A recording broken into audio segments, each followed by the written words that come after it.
Hey, 42 here. If you think of life on Earth as a vast RPG, where all the different animals represent the various playable classes, we humans would be the dictionary definition of a min-max build.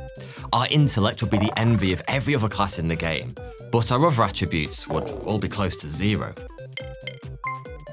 We're weak, we're slow, we're fragile, we're awkward swimmers, insecure climbers, and pathetic diggers. We can't fight, we can't fly, we can't hide, and we don't have any fancy adaptations like poison sacs or camouflage skin.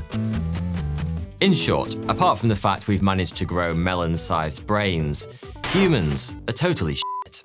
That's why, for most of our history, we weren't the undisputed apex predators that we are today, as we ferociously hunt Wendy's in the wilds of the American Strode. Instead, we were on the menu. Our ancestors were actively hunted by big cats, even bigger bears, wolves, crocodiles, hyenas, snakes, and even giant eagles saw us as human McMuffins. These days, most of the wild animals, even the big scary ones, have all had a big meeting and decided it's best if we leave humans alone. But every so often, an animal will lose its innate fear of mankind and start to actively prey on humans. And the results can be terrifying. How terrifying? Let me put it this way. Harold Shipman, also known as Dr. Death, is considered to be the most prolific serial killer in modern history. During a criminal career spanning over 22 years, he's thought to have killed a staggering 250 people. That's an almost unimaginable mountain of murder, and yet it pales in comparison to the bonkers body count of the most prolific animal serial killer of all time. As for what kind of animal this misanthropic mass murderer was and how many victims it took, now would be a good time to place your bets in the comments. And trust me, it's probably more than you're thinking. Are you tired of spending precious time preparing meals when you've got a busy schedule?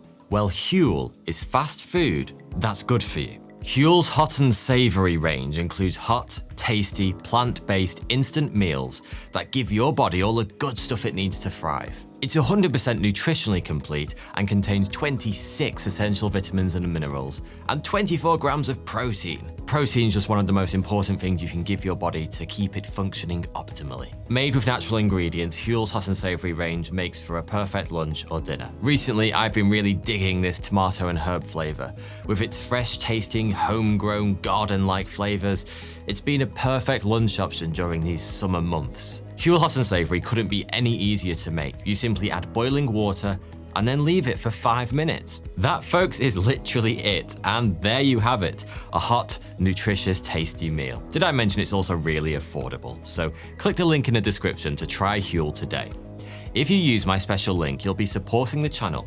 And with your first order, you'll also receive a free shaker, a Huel t-shirt, and a guide to help you get started. And for the next 72 hours only, if you use the code 4010 at checkout, you'll receive £10 off a one-time order of £40 or over, so definitely don't miss out on that one. And a big thanks to Huel for sponsoring this video. If you've ever seen Disney's The Jungle Book, you're probably familiar with Baloo, the happy-go-lucky bear who grooms, teaches Mowgli the laws of the jungle. In the original novel by Rudyard Kipling, Baloo is described as a sloth bear, which is ironic really because it turns out sloth bears are responsible for more attacks on humans than any other bear species on the planet. So, if The Jungle Book was a documentary, Baloo would have ripped little Mowgli's face into 1,000 pieces and eaten his organs. Shame they didn't do that bit in the live-action remake. Most sloth bear attacks are defensive in nature, but on rare occasions, an individual will deliberately seek out and attack humans. In 1957, in the southern Indian state of Mysore, one particular sloth bear went all Freddy Krueger on the locals by viciously mauling more than 30 people, killing 12, and partially consuming at least 3. Though some animal rights activists argue the beast was simply looking for the bare necessities it needed to survive. I'm so sorry. Mysore's sloth bear kill count, 12. These days, large predators have been all but exterminated from much of Western Europe, but things were very different back in the 18th century. Back then, when forests still covered much of the continent, wolves, lynx, wolverine, jackals, and bears were still relatively common. And it was in 18th century France that our next man-eater got its first taste of human flesh. It all started in 1764 in the former French province of Gévaudan, when a 14-year-old girl was killed whilst shepherding her sheep. Over the following months, the body count surged and the pattern emerged. Almost all the victims were women or children, and most were killed by having their throats torn out. By early 1765, the beast had racked up a kill count that would make Rambo look like Barbie with a potato gun, becoming one of France's first ever national news stories. Word of the killing spree even reached King Louis XV himself, and he decreed that the creature should be eliminated at any cost. There was just one small problem. Nobody seemed to know what the hell it actually was. Those who'd seen the beast mostly agreed it looked broadly like a wolf, but with only a few notable differences. For starters, it was said to be significantly bigger, the size of a small cow. But people claimed it had a long, slender tail, a stubby snout, and unusual fur colourings and patterns. Whatever this fugly hippie wolf cow was, it needed a good killing, and word was put out that whoever brought the monster down would be paid a year's salary as a reward. The response was predictably enthusiastic. Some 30,000 people joined the hunt. Several local wolves were soon slaughtered by the pitchfork-wielding mob, and plenty of people tried to claim the reward, but the deaths continued unabated for the following 18 months. In the end, it was a local farmer who ended the madness by killing the whack-job hippie wolf cow beast with a silver bullet. Some historians believe that's the reason we associate silver bullets with werewolves to this day. But what exactly was the beast of Gévaudan? Unfortunately, we still don't know for sure. By the time a post-mortem could be carried out, the remains had largely rotted away. The most popular theory is that the animal was simply a large wolf, but not everyone agrees.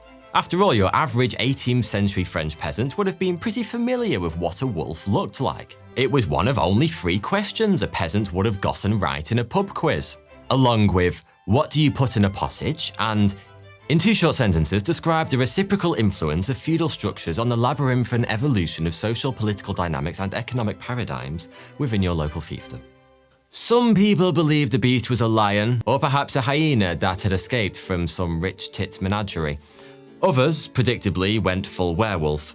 It's even been suggested the whole thing was a cover story for the 18th century's most prolific serial killer, some crazed psychopath who went around murdering women and children dressed in wolfskin. That reminds me, I really need to burn that thing. Whatever the truth, the killings themselves really did happen. 210 attacks were documented in total, with 113 people killed and 49 injured. 98 of the victims were at least partially devoured by the creature. Beast of Gévaudan? Potentially a wolf. Kill count 113. Of all the animals that have snacked on Homo sapiens over the millennia, lions are probably the best known man-eaters. And amongst man-eating lions, none are more famous than those of the Tsavo region in Kenya. Back in the late 19th century, when the British mistook all the other countries for Pokemon cards and tried to catch them all, they began the construction of a railway line that would link Uganda with the colony of Kenya. We loved a good railway back then. The Uganda Railway would eventually span some 700 miles. But size isn't what the project's known for today. No, the Uganda Railway is famous for the pair of man-eating lions who stalked the men that built it. One of the trickiest parts of the build was a bridge over the Tsavo River. Several thousand unskilled labourers were brought in from British India to get the job done, and as was tradition in those days, they were paid a suitably insulting wage and put up in simple camps nearby to maximise their time spent working. All textbook colonial stuff. Unfortunately, the camps just so happened to be smack in the middle of the territory of 2 unusually large maneless male lions. Nobody knows for sure why the beasts developed a taste for man flesh, but perhaps they simply figured that compared to, say, an antelope, humans were about as difficult to catch as an arthritic tortoise. Either way, once they went full human snack, the lions never went back. And they proved to be frighteningly efficient human hunters, creeping into the camps at night and dragging men screaming from their tents before devouring them under cover of darkness. To begin with, the attacks were sporadic. But as the lions grew bolder, they came almost every night, with each lion dragging away a man to itself. The workers responded by building fences made from woven thorn bushes and keeping fires burning throughout the night, but it didn't work. At first, the men in charge weren't overly concerned. You can't make an omelette without breaking a few eggs, and you can't build a railway without a few people being eaten by lions. Everybody knows that. But then something far scarier than man-eating lions befell the project. The workers went on strike. A few dozen men getting eaten by lions was unfortunate, but profits being lost to industrial action was downright unacceptable. The railway tycoon sent a couple of officials to find out just what the hell was going on, and they did so in truly spectacular fashion, because within hours of their arrival, one of them had been killed and eaten by the lions, and the other had lacerations all down his back. You really can't make this stuff up, can you? Anyway, as luck would have it, the man in charge of overseeing the construction of the railway, Lieutenant Colonel John Henry Patterson, also happens to be an experienced hunter, and with the help of 20 armed men, both of the lions were eventually shot. According to official estimates, between them the Savo man-eaters killed a staggering 135 men in the space of just 9 months. Almost all of them were eaten. The lions' reputation was so fearsome that their deaths was announced by British Prime Minister Lord Salisbury in the House of Lords. And their stuffed skins can still be seen in the Field Museum of Natural History in Chicago to this day, more than 100 years later. Savo lions kill count 135. In my recent video on the Ramree Island massacre, I examined the weird World War II battle, in which hundreds of Japanese soldiers were allegedly killed by crocodiles. There were countless saltwater crocs in the Ramree mangrove swamp during the battle, so it's impossible to know how many men were eaten by any given individual. But there is one crocodile whose epic kill count has become a modern-day legend in the small African nation of Burundi. His name is Gustave. And I don't know why he was given the name of a French familiar. But this Nile crocodile is truly gigantic, estimated to be well over 6 meters long and weighing in at over a ton. Gustave is amongst the largest crocodiles on the whole African continent. But it isn't just his size that makes him stand out. He also has 3 distinctive bullet wounds on his back. Trophies from hunters who have tried and failed to end his bloody reign of terror. It's thought that Gustave retired from wine tasting and began murdering in the 1970s, plucking his victims from the banks of the Ruzizi River and the northern shakes of Lake Tanganyika. Some people believe he's getting his revenge for those bullet wounds, whilst others think he's grown too large and slow to catch fish, which typically make up the bulk of the Nile crocodile's diet. There are rumours online that Gustave may actually have been killed in unknown circumstances in 2019, but there's no proof, so he could just be doing a 2-pack and hiding in a toilet in Mexico. Dead or not, the locals still fear him, Gustave that is, not 2-pack, and for good reason. He's killed an estimated 200 people. His near mythical status makes that figure somewhat hard to trust, but whatever the truth, Gustave is considered a big enough problem that there have been multiple attempts to kill or capture him over the years. In the early 2000s, a team of scientists went full Jurassic Park by attempting to coax him into a cage through the strategic use of a live goat tied to a wooden pole. The trap was laid overnight, but when the team returned the following morning, the giant iron cage had been upended and the goat was gone. Nobody knows what happened to Gustave, but I'm going to go out on a limb here and guess that things didn't end too well for the goat. Gustave, kill count, 200. 200 kills by a single animal is absolutely crazy, but believe it or not, that's still a hell of a long way short of the record. In fact, it isn't even halfway there. So, any ideas which beast wears the human consumption crown? If you guessed mongoose, then congratulations, you are officially insane. And if you guessed killer rabbit with big pointy teeth, then you've obviously been watching too much Monty Python. If, on the other hand, you guessed tiger, you are 100% correct. These days, tigers pose relatively little threat to humans, but that isn't because they aren't deadly. We're just significantly deadlier. We've shot, trapped and squeezed them into tiny pockets of wilderness until the wild tiger population is about 4% of what it was 100 years ago. And about twice as many tigers are held in captivity than live in the wild. But before we hunted them to the brink of extinction, tigers were the single deadliest species known to man. responsible for more human deaths than any other wild animal, excluding disease carriers like mosquitoes and the music of Jake Paul. According to one study, almost 400,000 people have been killed by tigers since the year 1800, and since those are just the documented cases, the true number is far higher. That's a mind-blowing stat, so it's fitting that the deadliest animal to have ever lived, that we know about at least, was a tiger. Well, not a tiger, a tigress. But I digress. Known today as the Champawat man-eater, this magnificent monster killed an almost unbelievable 436 people at the turn of the 20th century. And it took one of history's most legendary hunters to finally end her record-breaking killing spree. A fully grown Bengal tiger is a force of nature, weighing in at around 200 kilos and measuring 3 meters from nose to tail. They can run up to 65 kilometers an hour, and when they inevitably catch up with whatever it is they're chasing, their 10-centimeter canines can bite down with the force of 1,000 pounds per square inch, about 6 times that of a human. It would be like being eaten by a hydraulic press, except there wouldn't be a Finnish man filming it for YouTube.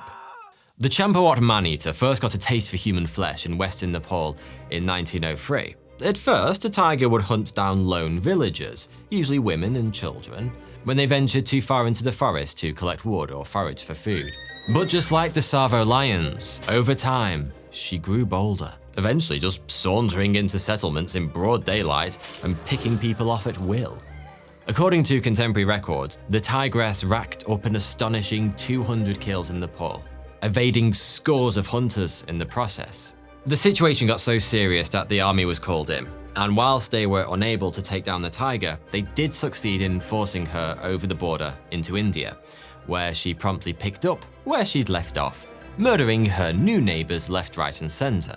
Things got so bad that locals started boarding up their houses, refusing to step outside for anything that wasn't life-threatening, and more than one village was abandoned entirely. India was under British rule at the time, and as the tiger's reputation grew, the bigwigs decided to bring in the big guns.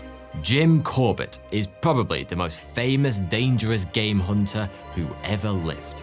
He specialised in hunting man-eaters, and by the time he hung up his rifle in the late 1940s, he killed more than 20 of them, with an estimated total of 1,200 kills between them. Unlike most hunters of the day, Corbett mostly hunted alone and on foot, considering any other approach to be unsporting. If he was going to try and kill a man-eater, it was only fair that it should have a chance to get him first, and the Champawat man-eater very nearly did. Corbett tracked her down by following a trail of blood after she took her 436th victim in 1907. But as he prepared to take the killing shot, the tigress charged. Corbett fired off several shots in quick succession, with the tiger eventually succumbing to her wounds just 6 meters from where he stood. The Champawat man-eater is sometimes known as the Demon of Champawat. The name implies that this was a creature hell-bent on the destruction of mankind. And at first, her kill count would seem to back up that viewpoint. But the irony is the Champawat man-eater was a man-made problem in the first place. When Corbett examined her blood-soaked body, he found something interesting. An old gunshot wound. A bullet had passed through the tigress's skull, breaking several teeth along the way. It was a serious injury, one that would have prevented her from successfully hunting bigger, stronger prey. In other words, the Champawat man-eater wasn't some vengeful demon with a hatred for mankind. She was simply trying to survive, forced to adapt to a serious injury inflicted by the very species she ended up slaughtering. I think there might be a lesson in there somewhere. Champawat man-eater kill count 436. Thanks for watching.